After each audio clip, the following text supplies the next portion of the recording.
Quantum Conversations, your portal to the inner realms. Access infinite possibilities, infinite mastery, and infinite love. Mind-expanding, heart-opening conversations with some of the greatest spiritual teachers, luminaries, and healers of today's world. Usher in new earth by living in your sacred heart.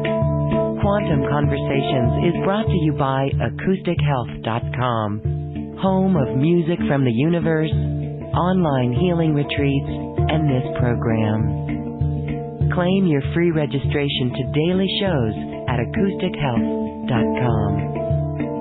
AcousticHealth.com, your portal to the inner realms. Our program starts shortly.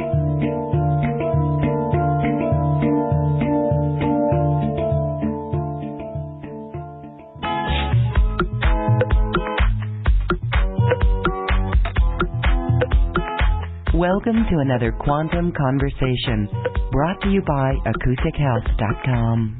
I'm Loren Gailey, and I invite you to sit back as we enter the quantum realm, that space of the greater part of you.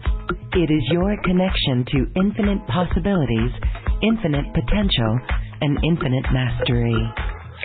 We welcome you to this episode of Quantum Conversations as we bring in new earth. We are bringing in new earth. It is dependent on us and the choices that we make. And today we are talking about literally scraping off the old 3D and the 4D as we literally move into fifth dimensional energies.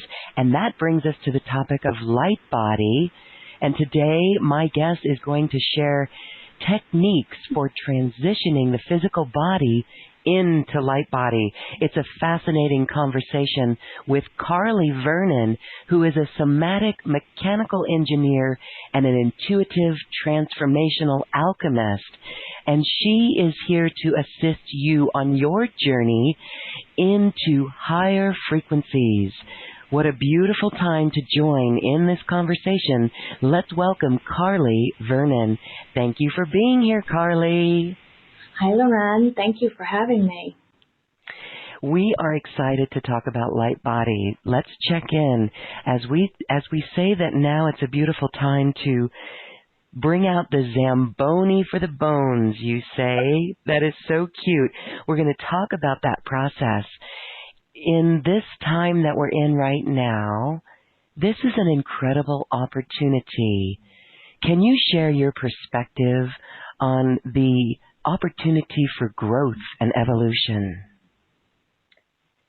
Well, I think that the majority of us are unaware of the capabilities that we have at our disposal, what we are able of accomplishing.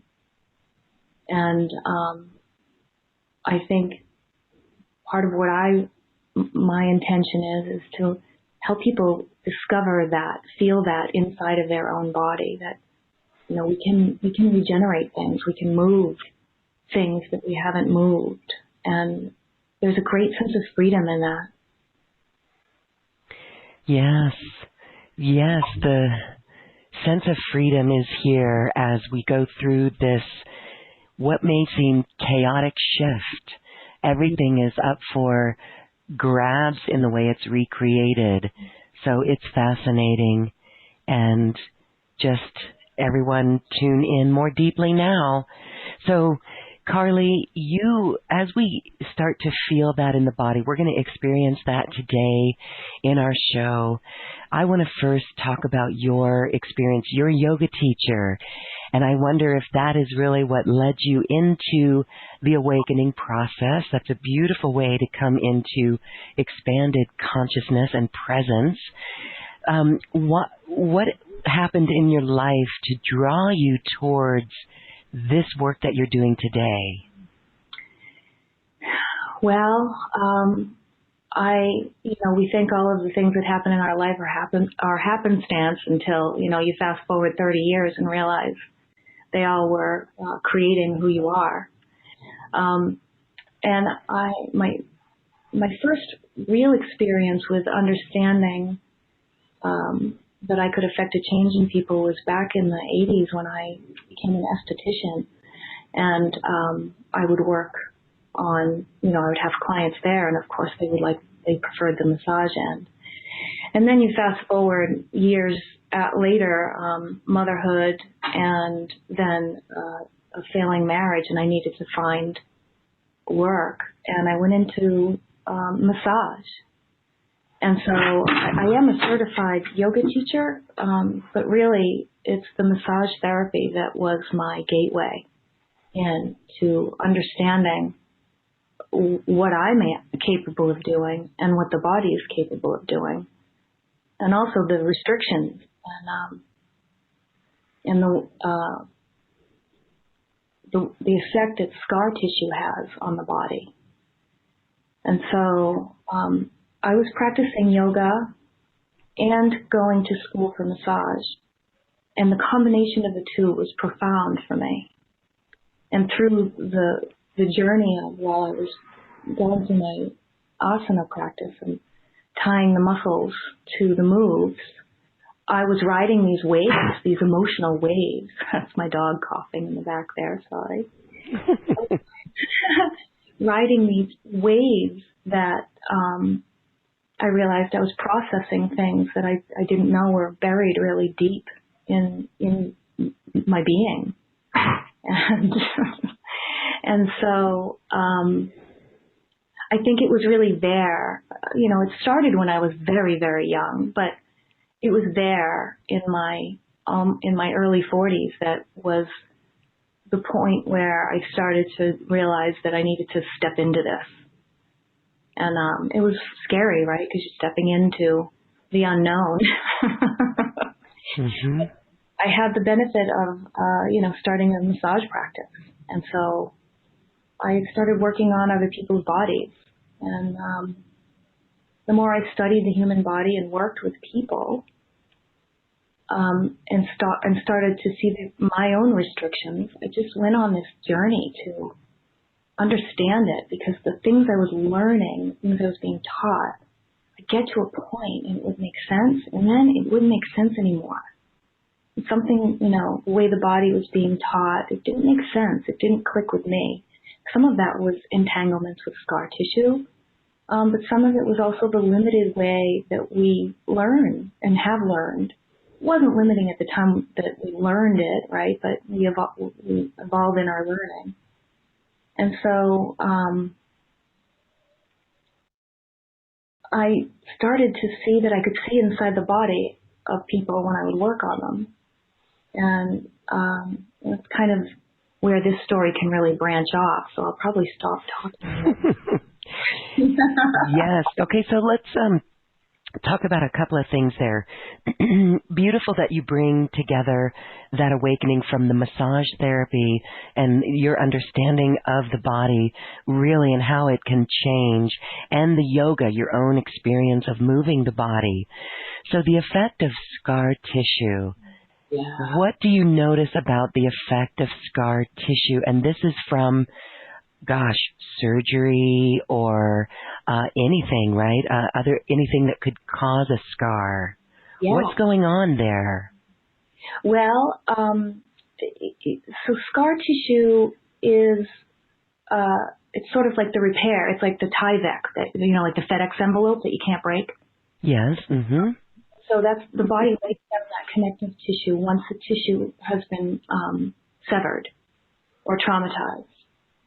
And then what happens is the layers of fascia is a connective tissue that we have in our body, and we have so much of it that it weaves between all the muscle fibers and the organs. We have so much that if you took out everything in the body, if you took out all of your organs, you took out your skeleton, peeled off your skin and took out the blood, you'd still see a 3D representation of you in fascia. And there are many, it's very cool stuff. If anybody's ever seen the Body Project, I think it's called, where they bring these plasticized real bodies for exhibit. They're not plasticized, they're real. But anyway, the fascia is in many layers and creating different types of pulls. If you imagine you had hundreds of bodysuits layered over top of one another, they have to glide, but they're also connected like a net. Yeah, but they're different textures. We think like the fiber of a potato sack, right, versus linen sheets versus silk. They're all different types of layers versus lace, right? And so the fascia needs to glide, and a lot of that is the fluid, the water that we drink, and also the cerebrospinal fluid, which drips in there. But what it likes to do is stick. It gets sticky, and so it'll stick to a scar. And so you get a little bit stuck. Say you have an abdominal surgery, the scar goes as deep as the wound. So you have this deep incision that we only think about the scar on the top. It goes all the way down to however deep you would puncture or cut. And so those layers of fascia are sticking to that like a sailcloth. And then if, because we restrict our movement because of the pain, or because we've been advised not to move the area, or we just generally stop moving that area, then it just keeps sticking more and more. So you can imagine like a pull in a sweater. It just travels. So, you can have a scar on your abdomen and your toe. You don't understand what's wrong with your toe. It can really all sorts of places in the body. And that sort of segues into how much scar tissue we have in our bodies and we don't even know. For example, in the skull, anybody who's had their wisdom teeth out, where those teeth were, you have scar tissue. And just in the same zip code, in that very same attachment point, is where the bone in the skull, called the sphenoid, rests. And on top of the sphenoid is our pituitary gland. Behind the sphenoid is our pineal gland. And resting within is our brain and our eyeballs. And set behind it is our spinal cord. And so we have all of this. If you picture the sphenoid, it looks like a butterfly or a bat, and it's in the skull. And so if you picture like a monarch butterfly, you know how they have those long tails? And so the tail of the wing, that's down right near where the wisdom tooth is. Okay? So you picture a wad of gum in where the tooth was, and that's your scar tissue, we can say. Well, that bone, that sphenoid bone, that attaches to every cranial bone that we have, and it's also the bone that determines how the whole skeletal system moves. It's kind of like a remote control, if you think about a PlayStation remote control or a go-kart steering wheel. It's that for the body. So now you picture that wing, it's hitched and it can't move, like it's tethered to something. And so the whole skull has to respond to that. And so that can result in a whole bunch of stuff. Eye issues, headaches, jaw, TMJ indeed, tinnitus, troubles with swallowing, neck pain. I mean, we could go on. Shoulder pain, because it's Jacob's ladder. It ladders down the body.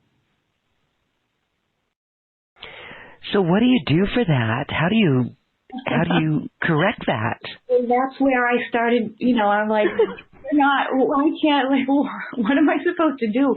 I could see my sphenoids crooked. I can see all these people's sphenoids. I can see everything that's off and where it's stuck. Well, what are we supposed to do about that? Well, let me go get a massage. Well, that feels great. But then 48 hours later or a week later, I'm back to where I was, right? Or I go to the chiropractor and it feels awesome. But then, 48 hours to a week later, I'm back where I was. Because the scar tissue is deep inside. So how are we supposed to get that? And that's where I went on this journey. Yes. To get the Zamboni on the bones, to scrape the scar tissue off these bones so we can move and be free. So So scar tissue is something physical that happens to the body. Could it also be from our thoughts? Mm-hmm. Our thoughts can crystallize in the body. Our belief systems. Have you made that connection? Absolutely. Absolutely. Yes. So Wow. that's why I came to the conclusion that, as much work as one does on their mind and their heart, you have to move the stuff in the body too, and vice versa. You can't just have a yoga practice, an asana practice when I say that, because yoga is the full thing. But you can't just have an asana practice. You can't just go to yoga 5 times a week and do the sweat class and then call it done, because you have to do the work of the emotional part too. You have to do them both together. And so if you have, like, for example, one of my confusions with me was I have a traumatic history, but no memory of it. So I didn't have a memory of it, but it was residing within my body. And so once I got once I got to a place where I could get as deep as those wounds went, the memories started coming back. And thankfully, I was in an emotional place where I could handle it. How did you recognize that you had the trauma? Well, I knew I did. Back in the early 90s, mid-90s, I took one of those online PTSD tests out of a psych book that somebody put up out of their test or something, and I got like 32 out of 33. Uh-huh. There were signs, of course. I had all of these experiences, trauma and abuse, and all, like, you name it, I have had it in my adult life. And so it had to be traced back. Why was I doing this? Why were these magnetically attracting all of these experiences, right? Yes. So yes, to answer your question, it does. It resides in the tissue. And in order to move the issue, you have to move the tissue. And when you move the tissue, you move the issue. Okay, well, this is the inner work, literally the inner work, moving the tissues. All right, we're going to talk about how we can start to move the stuff in the body, the issues in the tissues. There was one more thing I wanted to talk about. You mentioned as well the limited way that we learn. Yeah. So can you explain more of how you see that? Are you saying that the limited way that we learn about how the body works, or something different? About the body, the human body. I mean, I could go down a few different avenues. So I'm going to talk very quickly about the limited way that we learn from Gray's Anatomy. We learn from teachings in these lessons. So Gray's Anatomy, there's a couple of things that goes on here. The history of studying the human body has been done in the male body, and it's been done by men. And so there's very little studies that have been done on the female body, and they've only just started. There's a great woman, Dr. Stacy Sims. I encourage any athlete to follow that woman. So there's that. The restrictions of the human body, to study, of that. And so our movement practice of the human body is based on this study of the male body by men. And so if we go into a practice as a woman, we're practicing using a manual designed for a different machine. And then we try to stuff ourselves into it, and we can't figure out why our hips hurt. You're right. And so the notion of weight training for women. Yeah. Is that accurate? Well, it depends. So it would depend, right? Because here's the thing. I have yet to find anybody who says this about movement with the body. This applies to the majority of our organs, but when I'm speaking specifically about the uterus, that's a honking, big, strong muscle. That thing can be the size of a watermelon. Wow. And we don't move our hips. We've got this giant elastic rubber ball in our abdomen. And all we do is we hold it in. We hold it in. We hold it in. We hold it in. Hold in your belly. Yes. We all do. Don't breathe into your belly. Right. Or when we are asked to do it, we don't know how to do it because the signal got lost. Uh-huh. Right. That's your yoga coming out, your yoga teacher training coming out. I've never liked the term breathe into your belly, but that's a personal thing for me because it has to do with the diaphragm and what have you. And that's definitely another conversation we can go down. But I'd like to finish answering your question about the teaching. Because I saw something really interesting. My son hooked me up with Reddit recently, so I've been flipping through there about 10 seconds every day, as much as I can stand. But it said something about the reason that blind people have a hard time understanding how we write and communicate or picturing art or what have you. I can't remember what the exact quote was. But it's because they see the world in 3D or more, I say, or more. When we live and explain things in linear. So when I study the body, in the teachings I've taken in the past, the study is about planes of movement. And here's where I would get to a point and I'd say, to be saying to the instructor, not verbally, but in my mind, yes, yes, yes. And then the brakes would hit on me because it stops there. We have these planes of movement. That's, I don't know if you're familiar with it, but there's the transverse, that's the rotational and then there's sagittal plane, so it's like as if you were to bend forward and back. And then there's the frontal plane, if you were to bend side to side. Okay? And so the study of movement has consistently been the breaking up of those three planes.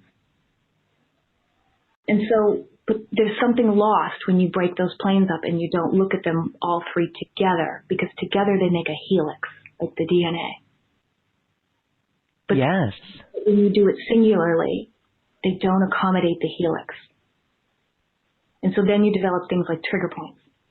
Because if you look where what I have come to find with my experience, when you hit a trigger point, it's where the muscles not being allowed to move in a helical direction. Because the muscles wrap around the bones. And while the bone might look like it's moving in one plane or another, it's spinning, it's rotating. The muscles are helixing. So one's pulling in one direction is pulling one way and the other way. So when we think about stretching, we're thinking about twisting, not twisting. We have to think about helixing, right? Pulling long and twisting. So if you were to take your arm and if you were to hold it out to your side, but now instead look at the pit of your elbow and helix it, clockwise or counterclockwise, however you like, and feel everything rotate. Feel that go down your whole body. Yes.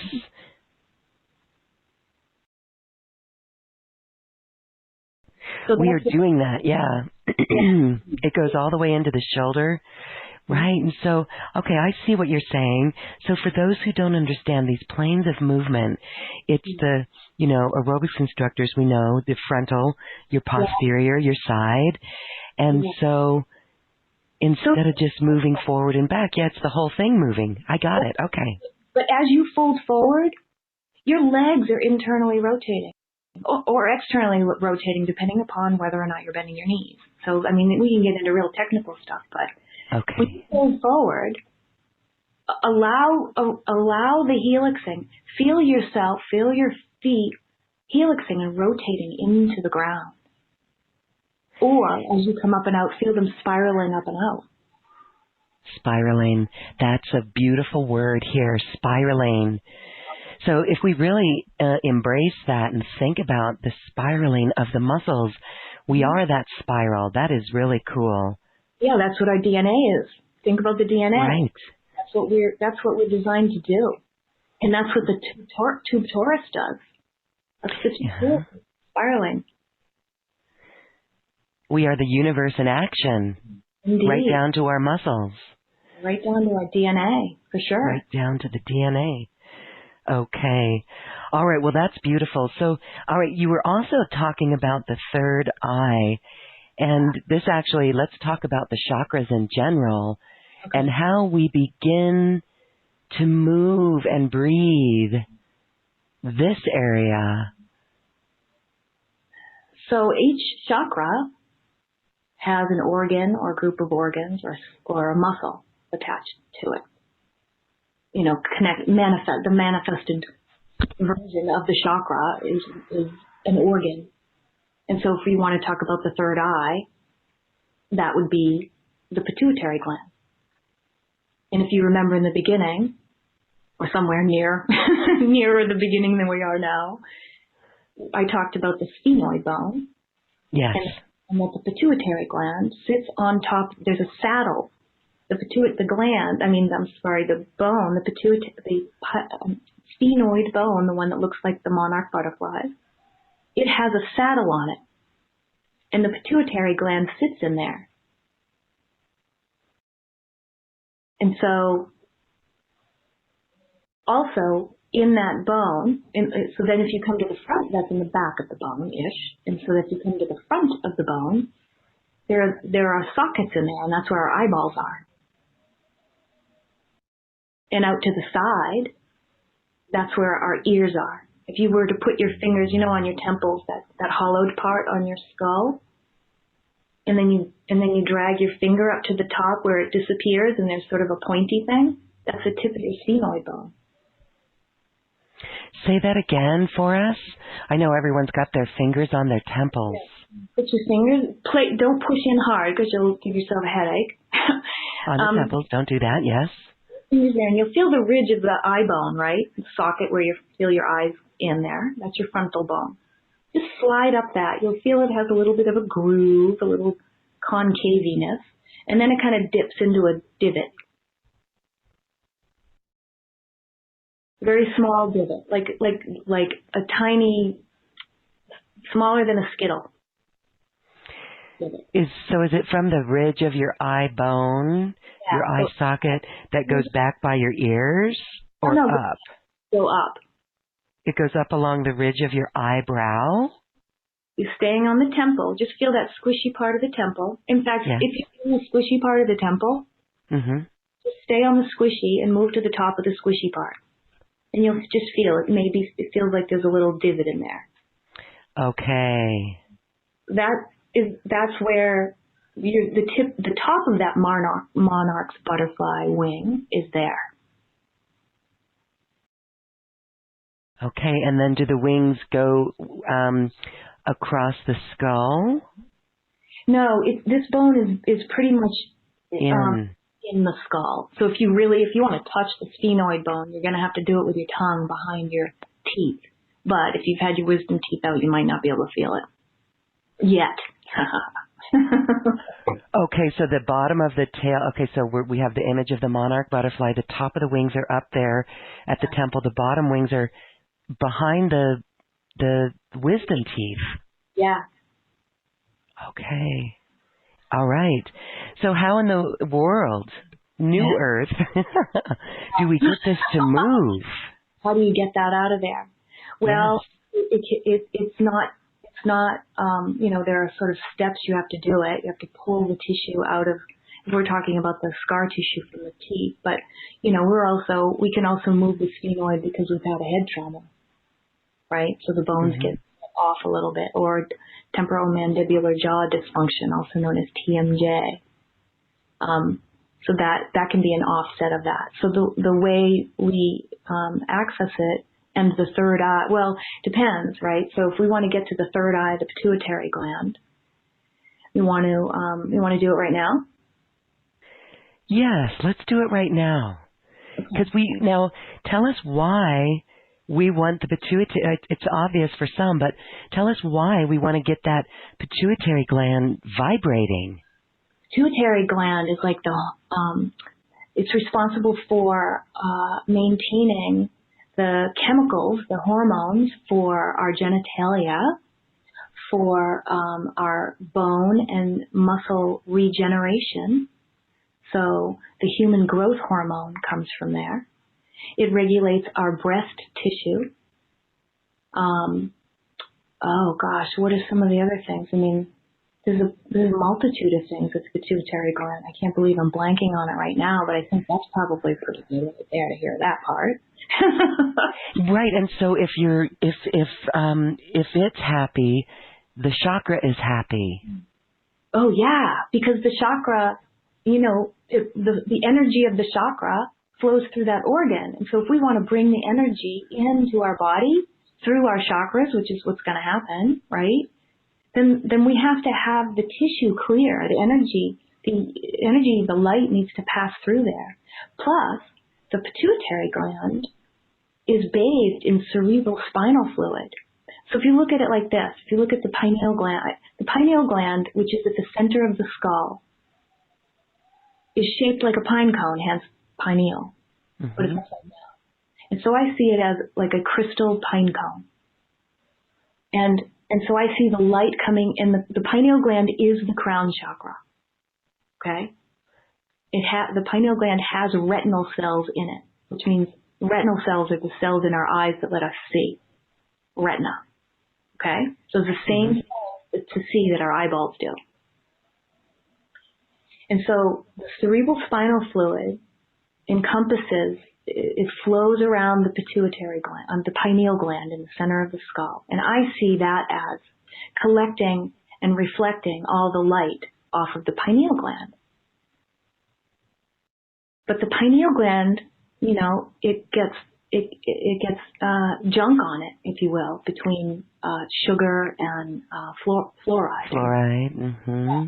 It gets these crustacean sort of things on it, right? Like scabs almost. Calcification.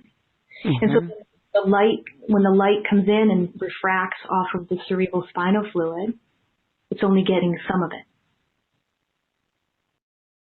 But to go back to the pituitary, so now that same cerebral spinal fluid is coming down and a little closer toward the front of the skull, and it's bathing the pituitary gland. So the two are in communication. That's the third eye, and then pineal gland has the retinal cells in it. So we want to keep the third eye, the organ of the third eye, which is a gland, the pituitary gland. We want to keep it free and easy. We want to have the bone that it rests on moving, be able to move, and the muscle and tissue around it creating that flow. So the cerebral spinal fluid can come in. And so the pituitary gland, it resembles very closely a scrotum. And so I picture the pituitary gland on its saddle as I would a scrotum on a bike saddle. And so we need to allow room for those two scrotum-like things to move and be bathed in the cerebral spinal fluid. So we have to rock the bone, right? So if you remember, the eyes are in the front of the bone. And so we can begin to move that bone by moving our eyes. But we only move our eyes, we really only look down at our smartphones. Uh-huh. We stopped moving our eyes as much and as far as they're capable of. And when we do that, we sort of scrape underneath the third eye, kind of like getting the sleepy sand out of it. You know, that makes sense? Ooh. I know everyone's saying, well, what do we do to move it in these ways? Well, you can really just start playing with your eyeballs, right? So know that sphenoid bone, and picture now picture in your mind that go-kart thing, or rather that PlayStation controller, okay? And if you tip that controller forward, that's what's going on when we're only looking at our smartphones. So that's pulling our skull, everything, that way. Okay? Mm-hmm. But then there's a counterpoint to that. So to play with the eyes. So if you just, well, let's start with this. If you allow your eyelids to close or rest, whatever's comfortable. And just imagine that your eyes are connected by a golden elastic thread. and just let them drop away from each other. And then feel how in the very center of where they're dropping away, does one drop more than the other, and can you balance the pull? Pull them toward your eyes, toward your ears, and maybe pull them back toward the back of the skull.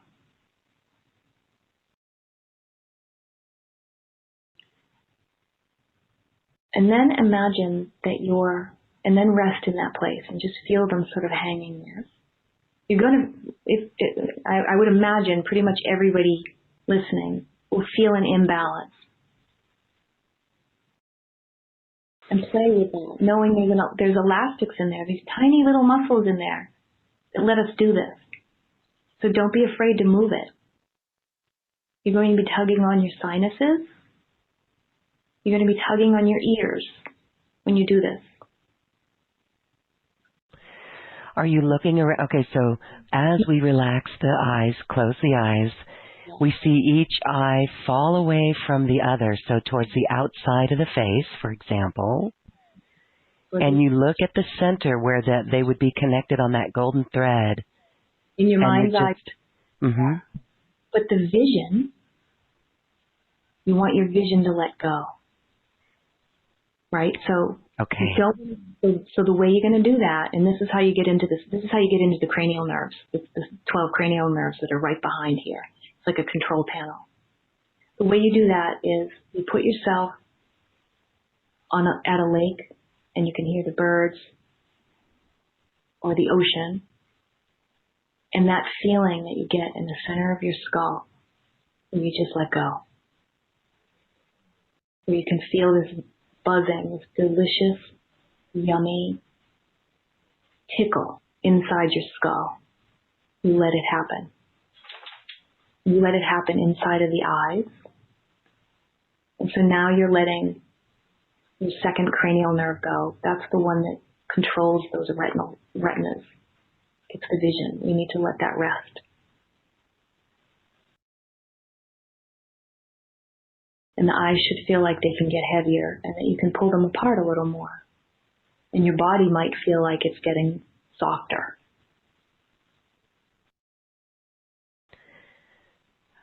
I'd love to hear anyone's experiences. Please share with us in our chat box. All right, a couple things went on there. I still have my eyes closed because that's really cool. It's resting the eyes, and they're moving away from each other and resting. Yep. And I felt something around the left side of my head, and I felt, the right side of my head, and then a left sinus area, like a pop. So that's kind of cool. So just this rest is moving that. Right? How cool is that?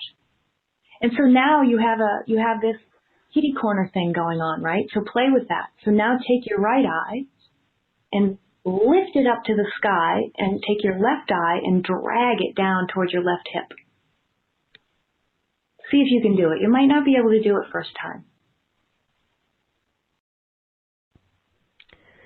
So that's in the imagination. You're just feeling. Oh, you're lifting your eyeball. You're lifting your eyeballs? Oh, yeah, you're lifting your eyeball. There are muscles in there. Oh, you're literally trying to lift one eye. Okay, This is fun because as kids we would cross our eyes and parents would say, don't cross your eyes. That was actually doing some good, wasn't it? Totally was. And so then when you start to cross one eye but look the other eye out and get really funky and creepy and then switch it, that could kind of creep people out. But that's flexibility. And remember the helix part. So take that eyeball. So take that part of the eye where you know your pupil is, where you know your retina is, and dial it. Dial just the right one. Just take the right one and dial it to the right. You mean like an old rotary phone? No, like you've got a pool ball, right? Mm-hmm. The one with the number on it, the 8 ball, right? Mm-hmm. And so you get the 8. dial it so the 8 looks around to your right. And really feel the whole eyeball spin. And how far can you dial it? Are you trying to do both eyes at once or focus on one eye? Either, whatever works for you. Sometimes it's too much to think about both eyes. Right. So play. Wow. And now know you're moving that bone, right? And that's where I would go further in and we would get the tongue involved. And then we would go and we would bring, we would just keep moving down. So if you feel, come out of the eyes for a moment. Unless you want to go to some participants and see if they have questions before we move into that. Okay, so we're calling. If you've got a question or a comment for Carly, we'd love to hear from you. If you're on the phone, *2 will raise your hand and we can unmute you and call on you. Otherwise, share your comments in our chat box there or our Q&A box. Okay, so let's recap for everyone.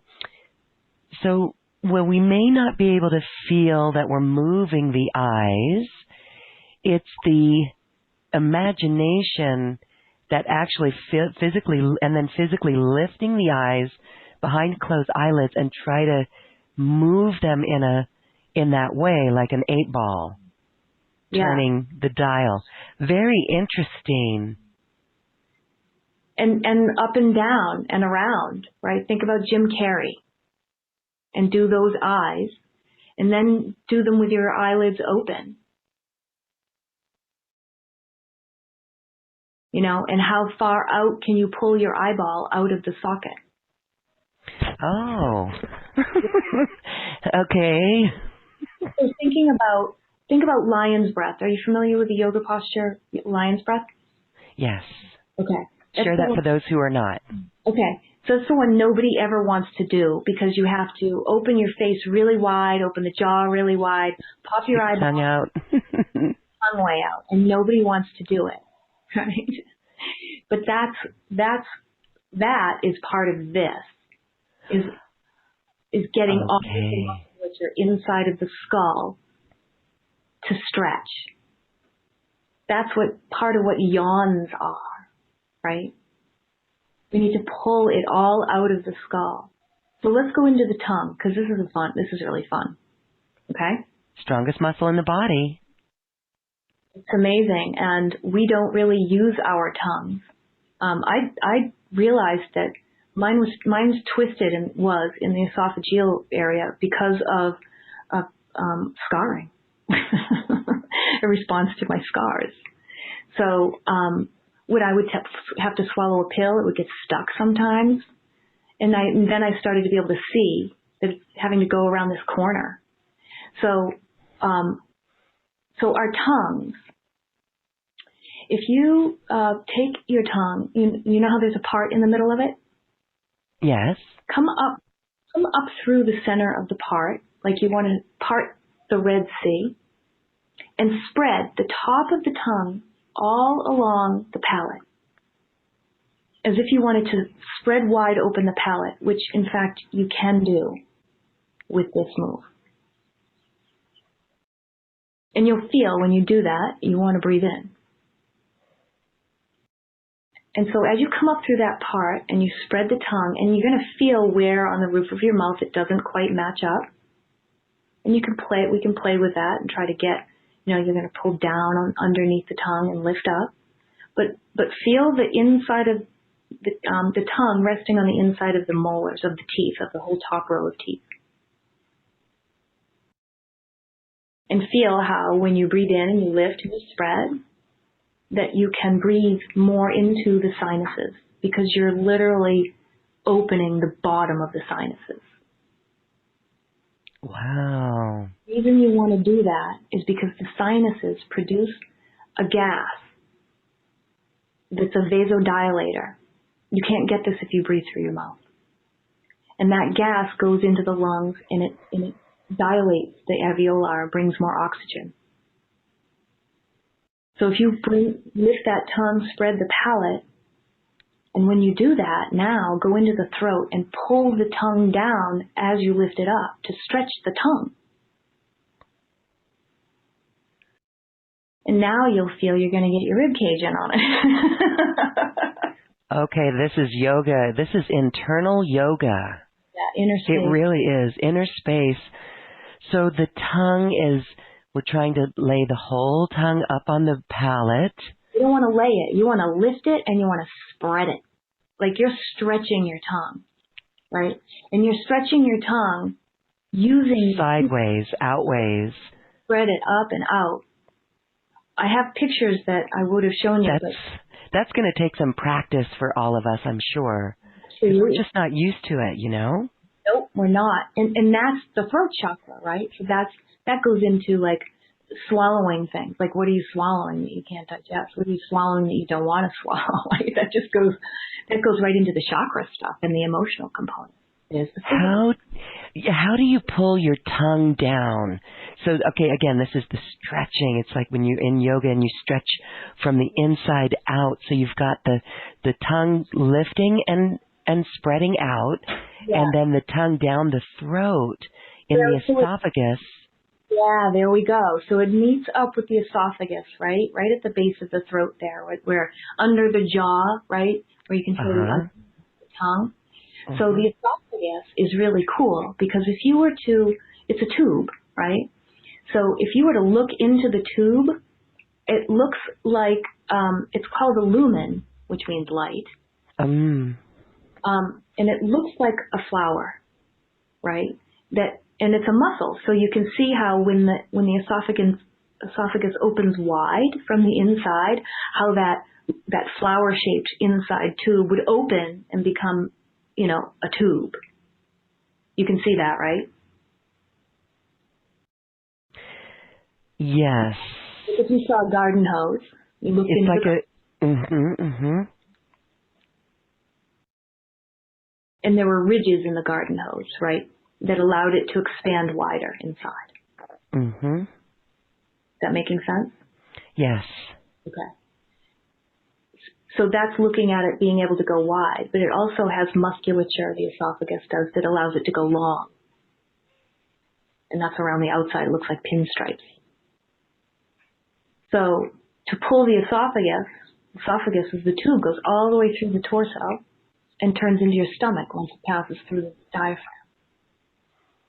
So what you can do is if you put your thumb at the bottom of, you know, the rib cage has the sternum that's in the middle part where the ribs meet. If you go all the way to the bottom, there's a pointy thing. So if you go, it can be a little uncomfortable, but just know. So imagine as if you were going to hold a zipper on a vest that you were going to zip up, that you're holding the bottom of the esophagus there. And just allow it, pull it down there, and you'll start to be able to pull it down from within because the contact from your finger will sort of give you that input. And then do the tongue.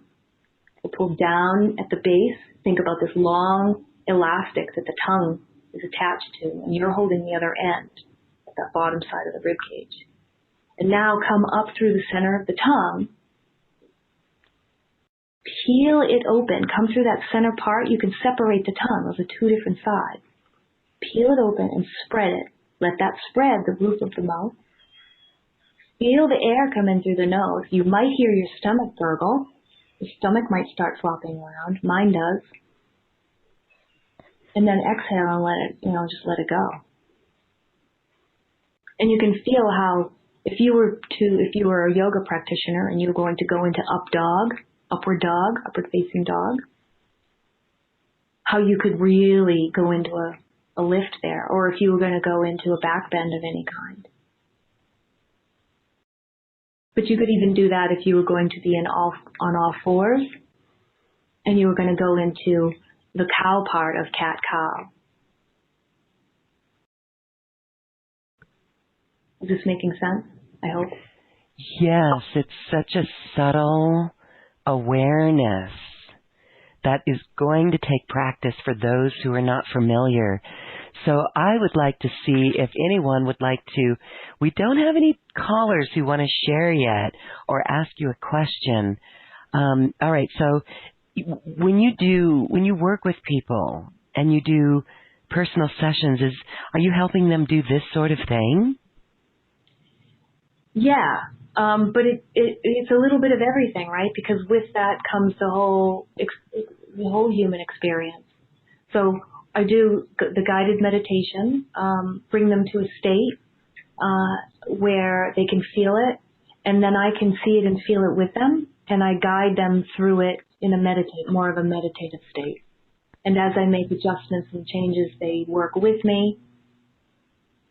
And then what happens when you do it that way, when you participate in the change, it stays because you develop a memory, or you recognize a memory that you don't want in there. Right? You start to put things together like, oh, I see. When I'm having that emotion or that thought, that's that thing. Oh, I just realized I'm clenching that particular spot on my body. So instead of it being your hip problem, you start to see, oh, I see. That's like those fibers right there on my abdominis or on my pectineus. You know, you get really pinned down. Instead of it being a hip problem, you get to find out that it's this history in your mind, and it lives right here in this tiny little spot. So then we go into the spots and we open them up a little differently than we've been doing here right now. Okay, I do think this is inner space yoga. It is really cool. And the thing about it is it's emotional debris then, as you said, like triggers. Yeah. So when you share some stories, like when you work with your clients then, revelations that they've had. Revelations that they've had. A lot of ones that come to mind that stick out. Yeah. There was one person that remembered her when I was working on one area that was where her brother used to poke her. But traumatic events do show up. But the way that the session runs with me is I don't get involved with with what actually comes up. We talk about what can, and we process more the emotion instead of the event, if that makes sense. Right. The energy of the emotion. All right. Yeah. So if she was jabbed by her brother and she's got that tightness, that fascia that's tight in her body and preventing this movement, what was the emotion for her around that? Well, it would be her story, right? So it would probably, it's stabbing in the back or whatever the experience of growing up that would put you in that environment. Was he kidding or was that something else? An annoying brother. Yeah. But then what happens to that scar tissue is other stuff collects on it. You get this whole lifetime of emotional debris stuck to this one stupid thing your brother used to do. Yes. That's very simple. That's a really simple example of something that really is typically more challenging for people to deal with. Yes, and again, the point to make is that it could be something so simple as that we're not even aware of. Well, I can but tell yet you we're carrying. Exactly. I'll tell you one of my stories because I actually feel more comfortable sharing my own than other people's. Sure. Yeah, is that I began drinking more water, right? I needed to drink more water. And I have a trapeze at home, and I highly advise a lot of people to get one, but I invert every day, multiple times a day. And when I was working with this, adding more water to my life, I had to get into a position, and I was able to get into a position finally that I was never able to get into, that involved the attachments to my pubic bone, where I have lots of scar tissue, where a lot of women do, C-sections, you name it. And attached, when that unraveled, I was upside down. I will never forget this. I was upside down, and I was able to get my pelvis to do something that I've been looking. I can see it in my mind, but I know it's stuck. And I was able to peel it, and as soon as I peeled it, I could see, because the water came in into my life and my practice, my bladder had to expand. And what came back was an experience that I had when I was very young, and I had already had these scars in my abdomen because I had had hernias. And I was on a long car ride with my mother, my family, and I was sitting between two of my sisters, and I had to pee. And I told her, and her response was to hold it. Mm-hmm. I kept asking, and she wouldn't stop. And so I think the car ride, if I remember, it was like an hour and a half long. And I was little. I think I was 4 or 5. And so what came with that, so now fast forward 50 years, and now attached to that event, because when we got home, I couldn't get out of the car. I couldn't move. My bladder froze. So all that tissue just, it just contracted, because that car ride represented my mother not giving me what I needed, not being a mother, the fear of peeing on my sisters, the fear of the repercussion of peeing in the car, up, and what would come with that. So it's not just the one event; it's everything that's in your mind and the environment and when it happens. So I went through 50 years of having issues with my bladder and my kidney and all of this other scar tissue. There's other scar tissue in there besides just that.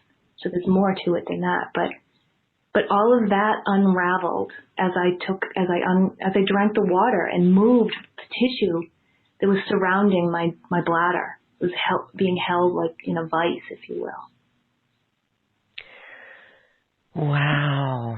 That is amazing. And to hear your story of how you moved and just the simplicity of it. It catches it on both sides. Not only is it such a simple, your mom certainly was not aware of the trauma that she inflicted, and this goes for all parents. We're just, I think that scared me the most as a parent. It's like, wow, we can do the littlest things and harm our children. But on the flip side, too, the way that the water, the magical water, allowed that to move and allowed you to release it and expand and be aware.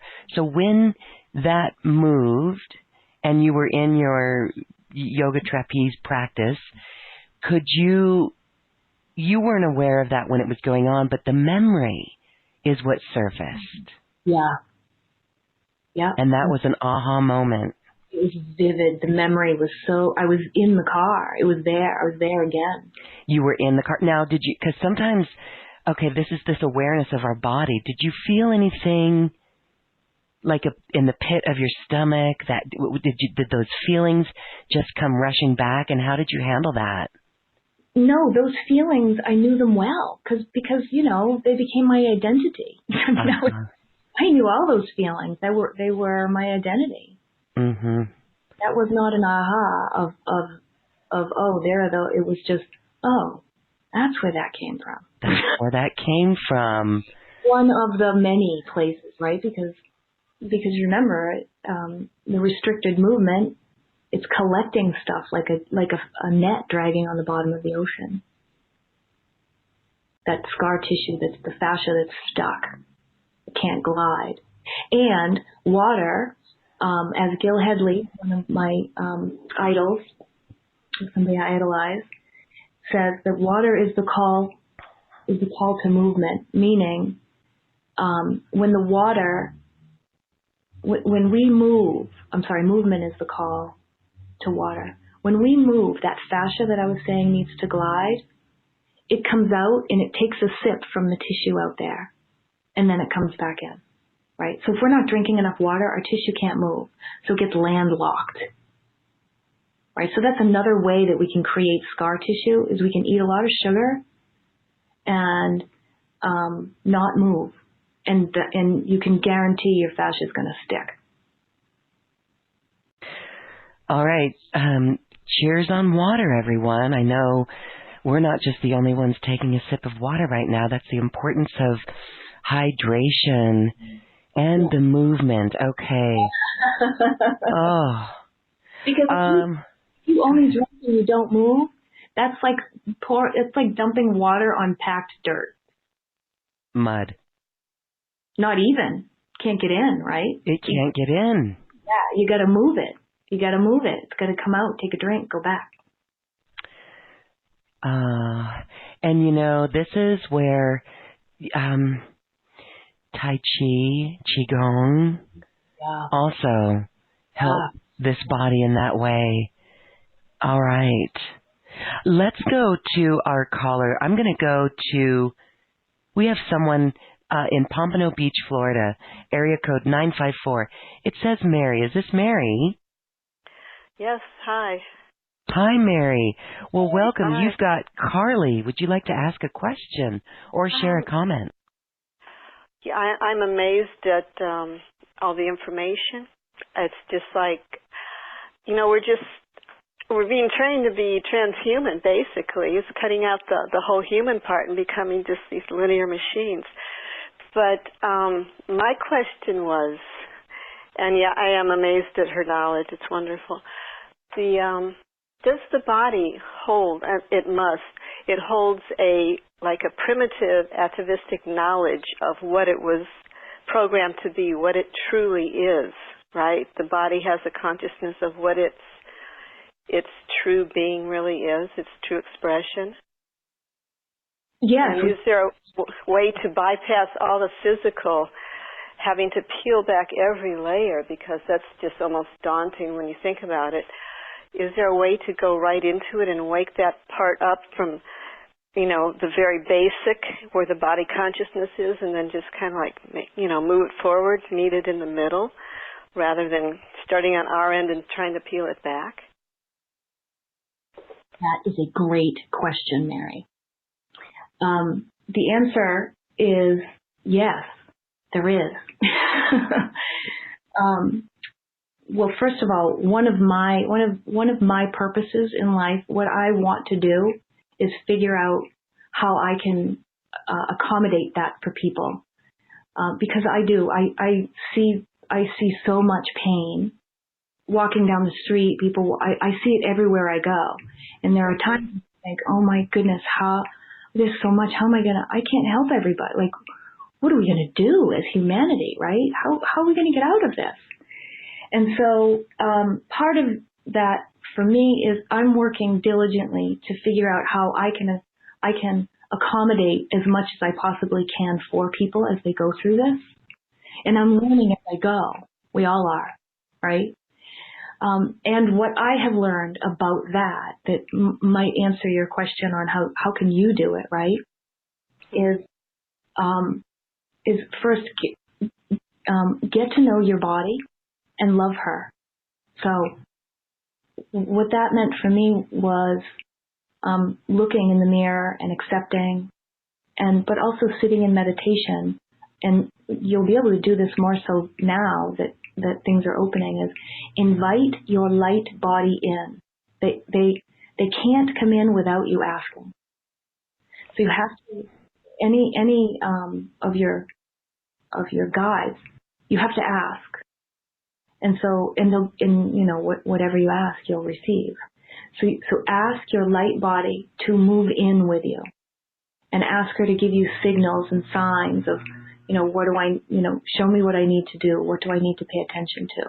And they will. So there's that part. The other part is it has to do with forgiveness. And as soon as we can forgive it, we can let it go. So if we can forgive the things that have caused the trauma in our body, we have to forgive the whole of it, the person, the event, and we have to. I look at it, when I did my forgiveness, I was working on it a genetic level, ancestral, right? Mm-hmm. And so when you work and cleanse the ancestral DNA, then it's sort of like dominoes, and you just begin healing really, really fast. Okay. So does hypnosis work? I know I've seen people make really incredible changes to the body through hypnosis. Could you, and I used to do 3 hours of yoga every day for a long time, and then I had to quit, and I had some injuries, and I just kind of froze up. And I'm thinking, well, wouldn't my body remember what it was like at the peak condition? Couldn't I do some hypnosis and bring that right back into expression? Well, I can't answer that. I don't know enough about hypnosis. For me personally, and really, this is really my personal, I have control issues. Have what? I have control issues. Oh, and yeah. Me, if I'm going to change something inside my body, I'm the one that has to do it. Okay. But I don't know enough or anything really about the hypnosis part. But what I can tell you is we all have what's called our divine blueprint. It's our perfect representation of ourselves. Mm-hmm. And it's our birthright. It is us. And we can access that. And when we can call in and access our divine blueprint, then we can start to move through that faster. It's the same as almost as in what I was saying earlier, as inviting in your light body. Mm-hmm. Access and activate your original divine human blueprint. And that's, by the way, it's in your heart. It's scrolled up. Your heart is a tube, and it's twisted up like a scroll, literally. So you can, the blueprint or the heart? Your heart, and the blueprint's in your heart. And so our heart, when we open it, we can physically unravel it. We can unravel the blueprint. So if you do a lot of heart-centered work and call in and forth your blueprint, just call it in and forth. You can do invocations. We have the freedom codes. They're in us. They've been deposited. There, but we have to activate them.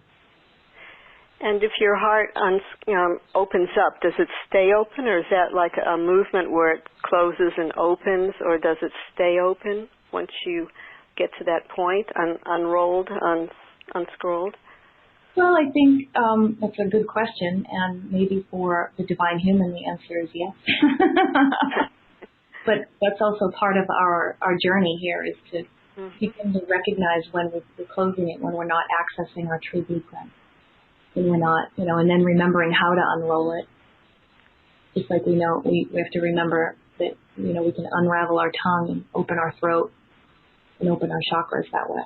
We have to just keep reminding ourselves that we forgot, but we can, and it's there.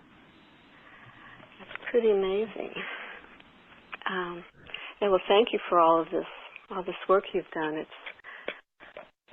It's just beautiful to see another viewpoint of physical culture. How to work with the body. Yeah, thank you. I'm glad. I love what Thank you. I really love it. All right. Well, you raised so many questions that it's hard just to have one or two, because I haven't thought it all through yet. But thank you for it. I don't know. Pardon me? I don't know if Loren wants me to mention on Friday. I think tomorrow's Friday. I'm having it's called the Damn Good Face, Head, and Neck Massage online class. So I'll talk to Loren about a little later at the end, I guess, about other things I have coming up for you to stay in contact if you have more questions. Well, thank you. Yes, thank you, Mary. Well, Carly, that sounds wonderful. Maybe we can add that class to your special offer.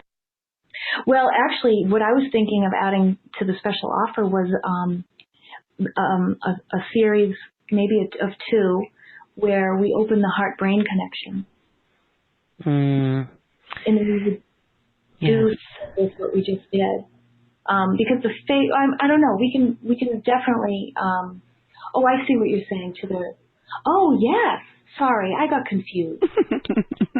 It's okay. No, let's talk about what your special offer is. This is a great way for people to work with you. You are their guide. You can help them activate things. You work with them. Cara Goss is listening on our YouTube channel and says your sessions are amazing. So let's talk a little bit, and we'll flesh out this idea that we're adding on the fly here. But your special offer is a personal session. You've got a couple of beautiful bonuses. These are really interesting, because we all want to know how we can create portals. So that's one thing, and this is invocation for portals. But really the primary thing is this personal time with you, the one-on-one time with you. So share with us a little bit about what you do there, because these are remote sessions. You can do it all across the world for people. So what happens in a session? Well, it's funny because I used to have a brick and mortar, so these sessions were mainly in my office. In person. Mm-hmm. So here we are now. I had to move everything I do online. And so a session would be a video call, and we would, have a conversation about challenges in your body that you're having. And I would work with you. I can feel things in your body when you're experiencing them, and I would bring you into a meditative state and just guide you into those places, and we work together, with your feedback. What does that feel like? Okay, now do this with your your tongue or your ear or your elbow, depending upon what we're working on. I've had some clients where we work on the floor. So it really depends on what you have that's challenging you in that moment. Yes. So it can go in many directions and go very deeply, certainly to learn some of those skills about how we get in and do that inner space work. Beautiful. All right, so that is a personal session. What about this recording that you have and the PDF? So the recording is how to create a nourishment chamber. And so it's a recorded meditation, but you don't have to do the meditation every time you want to experience it, because that meditation itself sort of teaches you how to make, I call it a nourishment chamber. I kind of like pods and portals. I like those words. They feel really good. And so in this meditation, the nourishment chamber, you're seated at the table before you're about to eat, and then we go through a series of inner space movements that open up the portal for your food, similar to what we just did now, but a little more in depth. And also knowing that those movements, when we're moving the tongue and the esophagus and what have you, we're stimulating the part of the nervous system that's the rest and digest phase. It's the part that we forget, we leave out, and we shove food down our throat, and then we run out the door. There's a phase our body needs to have in order to digest, and it begins when we sit down. Actually, it begins when we start cooking and preparing our food. And so this meditation helps to stimulate that part of the autonomic nervous system. And then what you can do is you can just invoke that particular chamber. So, for example, today I was rushed and I didn't have a chance to eat my breakfast the way I normally do. And I had about half the amount of time. And so I just called out and I invoked my nourishment chamber, and boom, I was on a picnic table. I had birds around me. I was in a vacuum. I couldn't hear anything but the birds. And my digestive system said, hello. So that's what that is. It's teaching you how to create an environment to let your body take the nutrients in and assimilate it the way it needs to, so it can convert you into LightBody. And then the PDF is the transpirational. Is that the one you're asking about, Loren? The transpiration? The invocations, yes. Yeah, so those are invocations that I wrote when when I began my journey.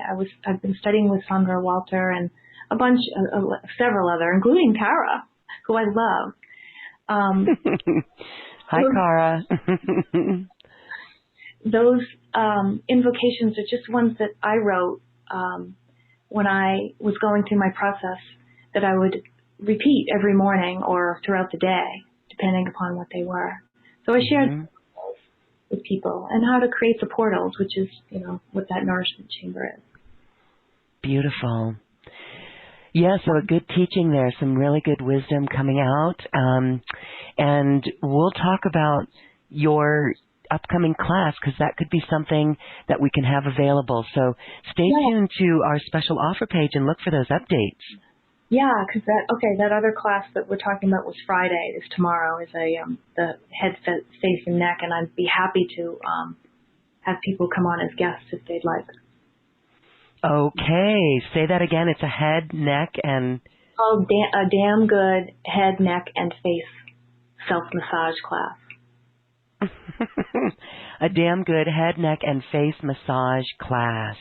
Yeah. All right, so on the fly, we are adding that in to Carly's special offer. That sounds really cool as well.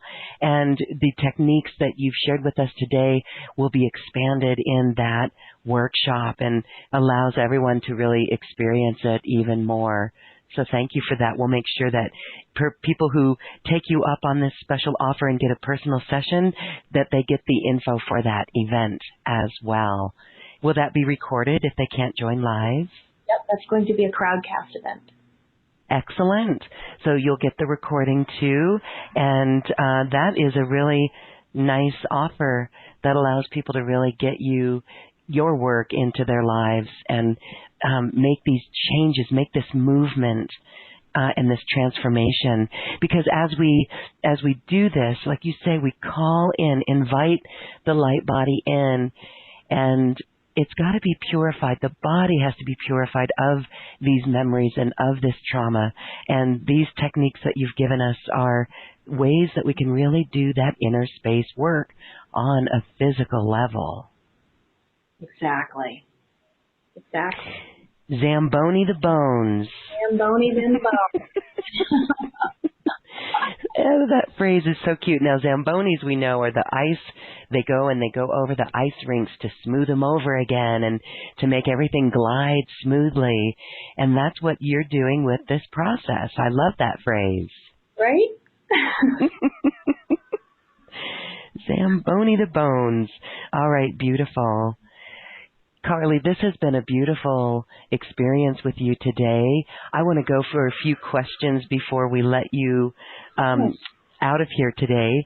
Here we have Annette. Annette says, what can I do to help my eyes? They've been itching for a month. Not sure if it's just allergies or emotions of not wanting to see different things in my life or world. Do you have any comment for Annette? Well, I know when, so is this a live? Can I ask another question that she could go back, or is that just? Annette, if you're still listening and you're still with us, sweetie, go ahead and respond in that chat box. Yeah, and if she is she sneezing too, or is it just itchy eyes? Are you sneezing, Annette, or is it just itchy eyes? All right. There's other questions if we want to wait for her to reply. Let's wait for her to reply. Do you need to wait for her? No, I can start answering, and then we can we'll add in her response, respond to her response. So when my eyes were itching a while ago, it was when I was really going through a transformation, when my body was really making a big shift. So what I would suggest, a few things actually. One, do the exercises that we were doing today, and really think about spreading your eyes out. In fact, that class tomorrow might be a really good thing for you to check out. So increase your water and open the space between the eyes by rolling them around and trying to move that sphenoid bone. And also, what I suggest for absolutely everybody is to begin sneezing through your nose. Why is that? Because I mean, because we normally go ha-chew and it comes through our mouth. So sneeze through your nose. Is it like when people stifle a sneeze and they go, we're not holding it in. No. How do you sneeze through your nose? Well, do you have a dog? Oh, yes. He goes, okay. Yeah, that's what you want to do. And here's why. A few things, actually. First of all, when you sneeze and it comes out your mouth, a lot of that becomes airborne through your spit. Yes. When you sneeze and it goes in through your nose, it might come out, but it's stuck. And it can't go anywhere because it's stuck in snot, which then fossilizes. And so whatever we were sneezing out, we're not sharing it with everybody. So that's one reason. The other reason is when you sneeze through your nose, remember that bone that looks like a butterfly? Mm-hmm. Picture the wings of the butterfly when the wind comes up from underneath. And so that whole bone lifts and stretches, and all of the sutures in the cranium, they get a little bit of a nudge, like tectonic plate movement. So all the bones in the skull get a stretch, if you will, and they can reset. At the same time, what you're also doing is you're wafting open. We don't have just a sinus behind our bones. We have multiple sinuses back there. So you picture like all these slimy balloons, right? And when you let that sneeze come up and through there, it's like blowing up all those balloons. And so then all the junk that's in there, if we have sinus infections or itchy eyes or just whatever, stuff stuck in there, or deviated septums, then we give it new life and it can come out. And then that gas that I was talking about that's produced in the sinuses that opens the airways into the lungs, well, we get more of that.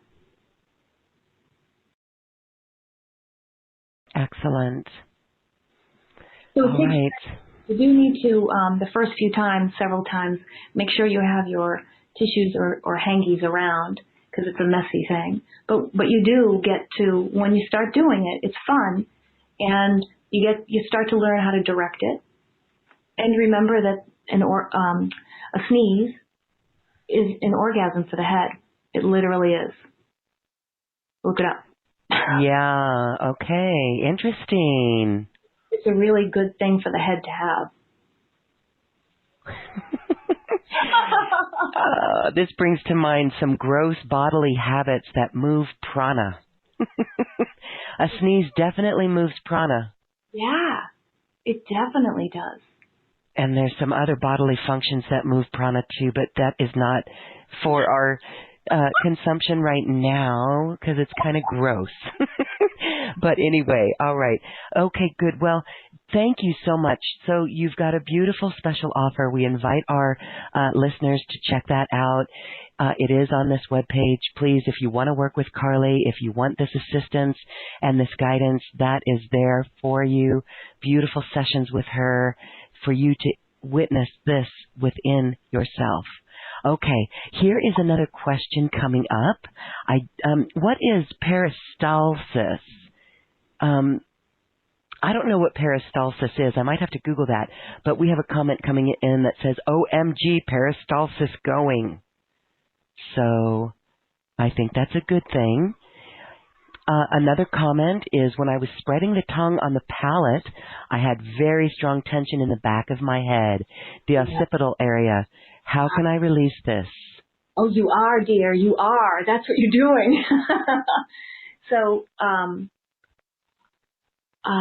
yeah, that's very cool. The behind the tongue, on the front of the spine, if you picture like a piece of duct tape, right? And you put it at the coming out of the skull, all the way down the front, like tape, all the way down the front of every vertebrae. It's called the anterior longitudinal ligament. And so when you're pulling like that with the tongue, you're dragging the front of the spine. And so if you have neck issues, a tension at the base of the skull there, you're tugging on the occipital bone, the bottom bone in the skull. And so you're pulling on the dura mater inside the skull, and you're also pulling on the tissue, the muscle on the outside. And that's why if you have a lot of neck pain and you go and you get your neck massage, it doesn't stick because you have to get the other side of the spine. So you're pulling all of that tissue down and out. It's wonderful.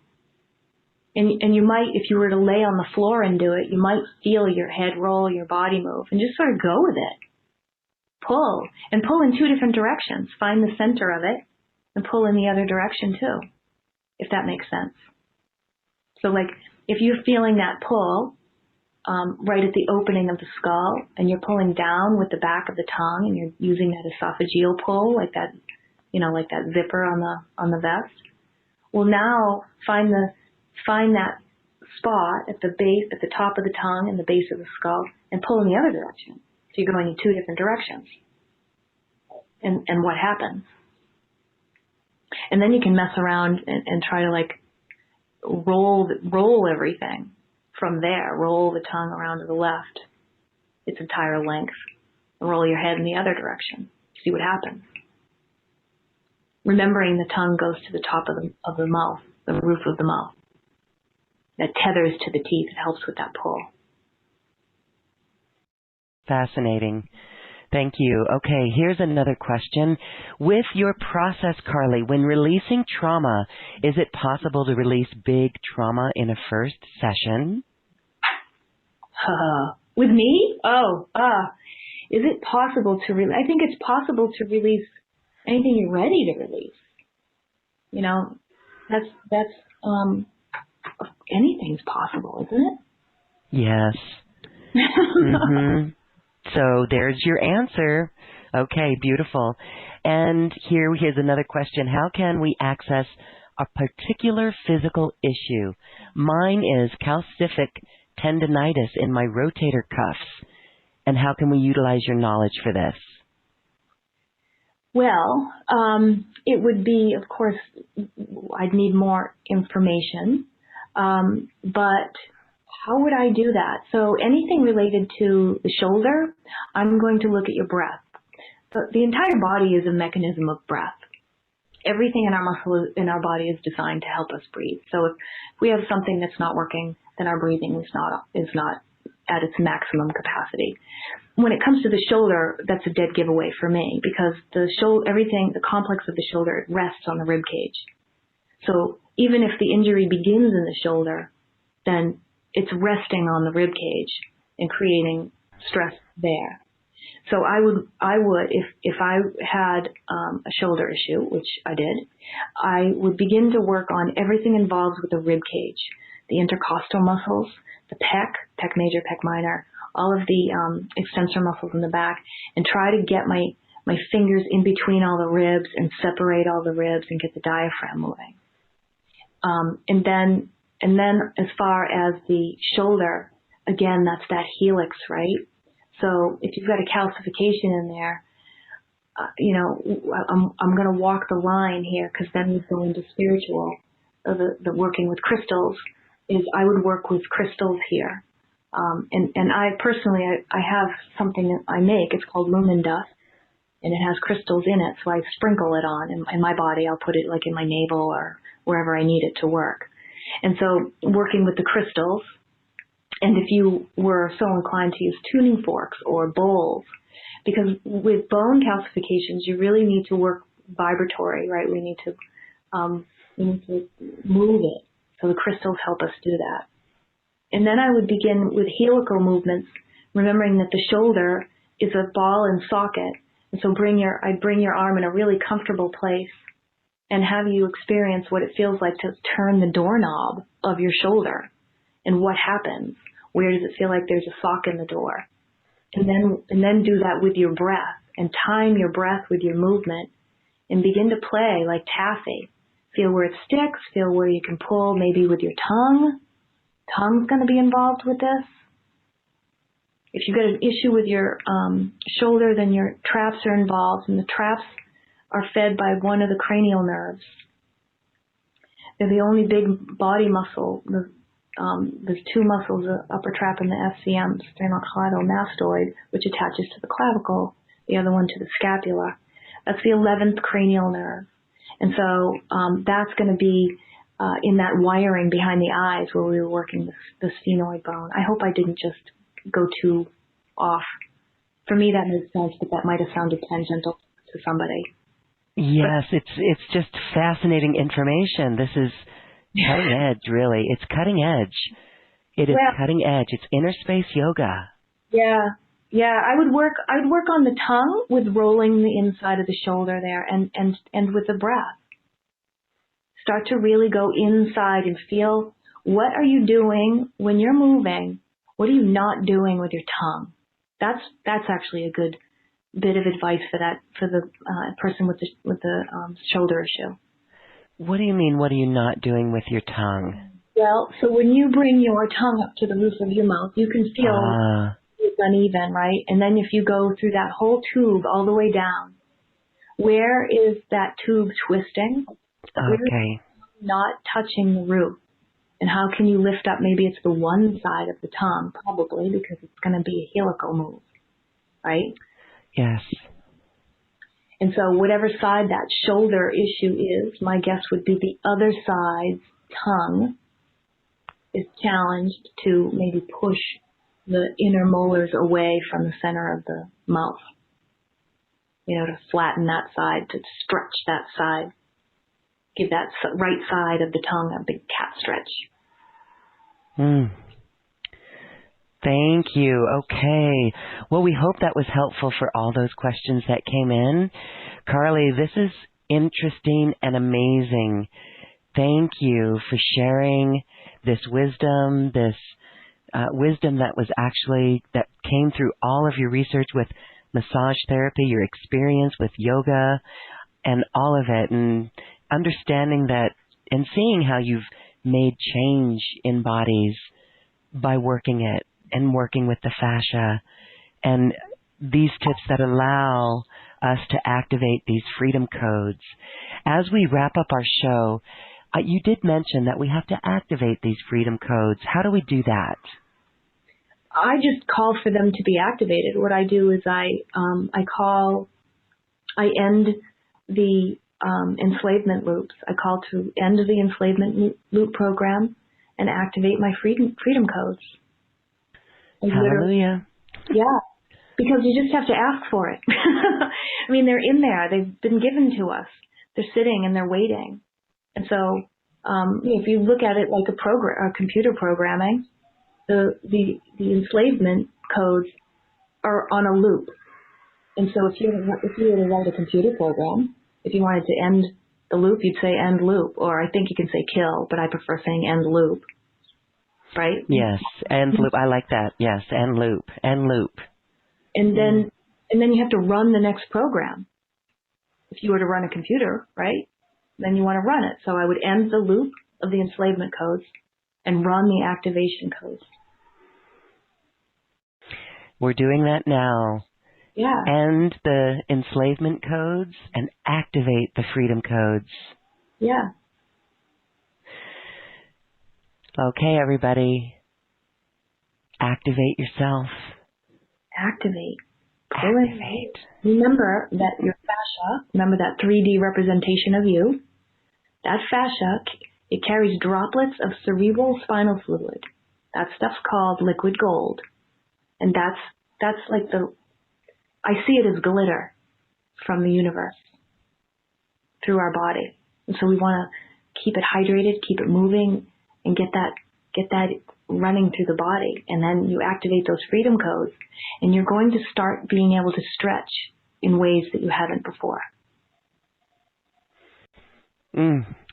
Beautiful. Thank you so much, Carly Vernon. You have given us some beautiful tips to transition into LightBody and actually move our bodies in whole new ways, connected on such deep, deep levels, in subtle ways, releasing the debris, the emotional debris, the trauma, and bringing in that golden flecks of light Beautiful. Thank you so much for being here. As we say goodbye, I just want to thank you for your time, and at the time of our world right now, are you optimistic? Oh yeah. Oh yeah. I am highly optimistic. I feel it coming. I see it coming. We're shifting. What was gone, it's been dismantled, and now we're anchoring heaven here now, all of us. That's what we're doing. And it begins with you and your body.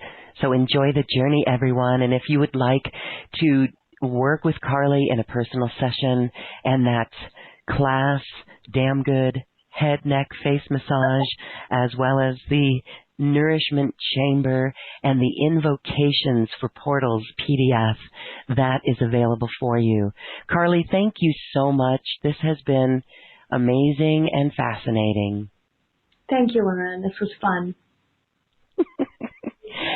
Thank you too, and have a beautiful day. Thank you so much, Carly Vernon. You too. Namaste. Namaste. All right. Well, if you feel like moving your body in new ways, then you can join us right now as we dance our way to the cosmic heart. This is just a little bit of fun as we move our body and really free ourselves and activate those freedom codes. Thank you all for being here. Have a beautiful day.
Thank you for listening to this quantum conversation, and thank you for dancing with us to the cosmic heart.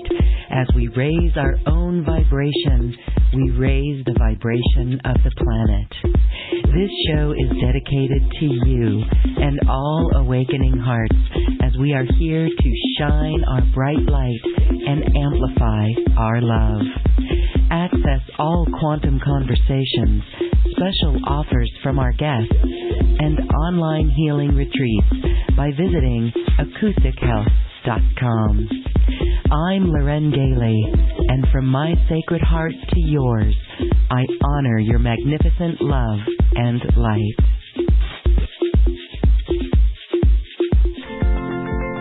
We leave you now with music from the universe. Music literally created by the universe, as musical notes were assigned to mathematical equations. The result is this beautiful music available at acoustichealth.com. Namaste.